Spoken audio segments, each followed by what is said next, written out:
I think there are people who are misguided trying to drive, Disney stepping in saying, in every episode now they're going to have, Mickey and Pluto going at it.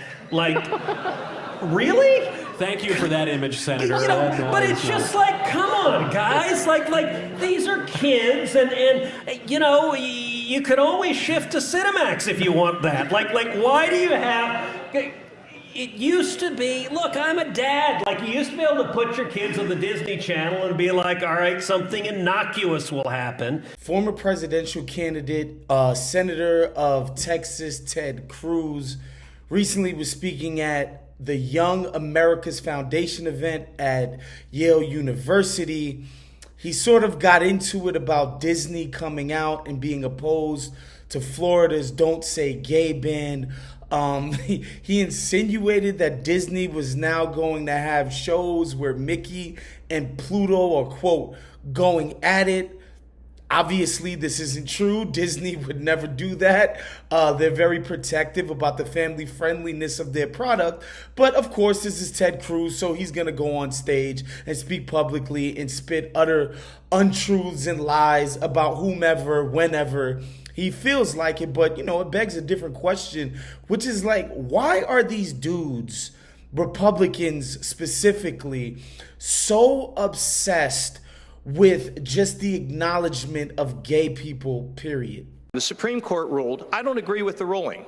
I'm in favor of marriage between, traditional marriage, a man and a woman. Well, listen, adoption is decided at the state level, and I am a believer in the 10th Amendment in the Constitution. I would leave the question of marriage to the states. I would leave the question of adoption to the states. That's the way it's been for 2 centuries of our nation's history, until 5 unelected judges in an illegitimate and wrong decision decided to seize the authority over marriage and wrongfully tear down the marriage laws of all 50 states. Their sons are rebelling, hanging out with homosexuals and getting married, and the parents are invited.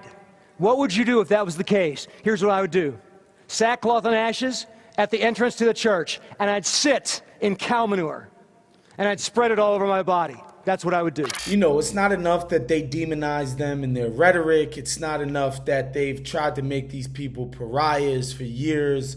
They have to go out and pass laws, and then they repudiate corporate entities who come out and en masse oppose this stuff. Like, the war is over, right? Like, we passed gay marriage in the Supreme Court.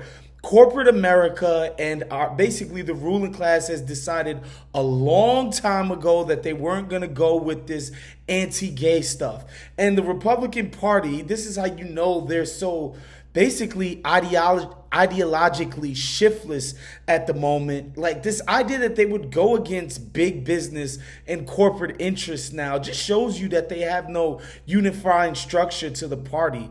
It's just basically one fake fire after another, one culture war nonsense battle after another. Mississippi gubernatorial candidate Robert Foster tweeted this out.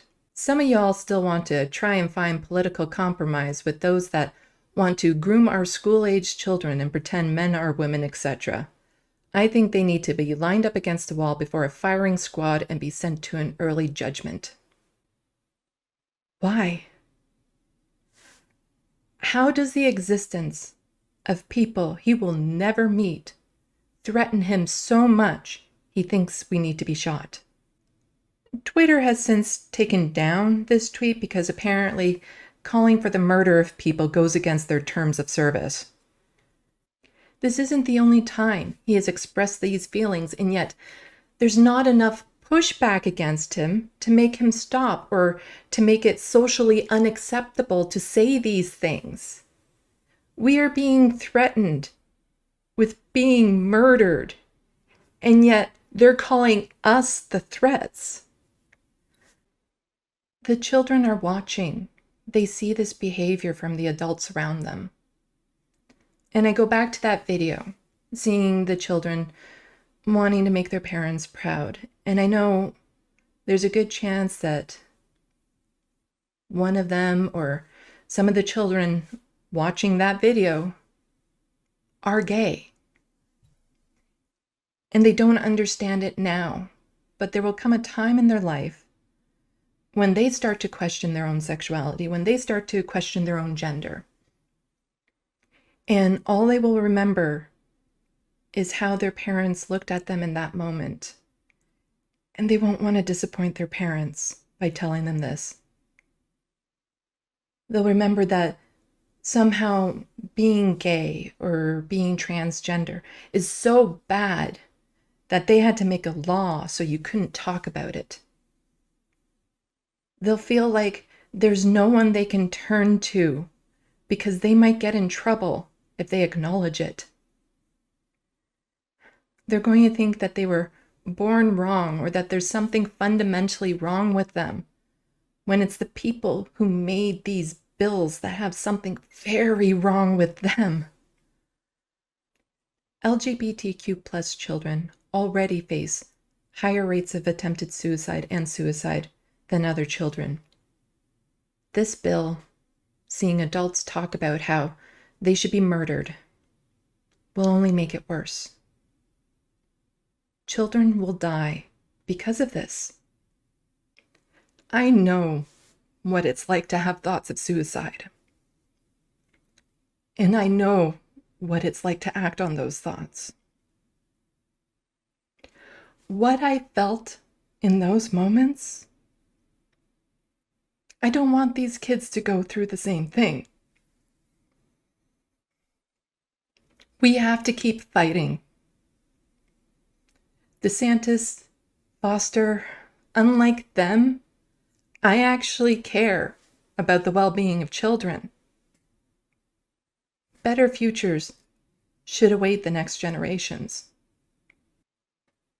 Don't stay quiet. Say it loud. I am queer. I am non-binary. And I am happy with who I am. And when it comes to people like DeSantis and Foster, I know that I'm far stronger than they could ever be. This has been Rebel HQ. I'm Sandy Lovis. Please like, subscribe, share this video.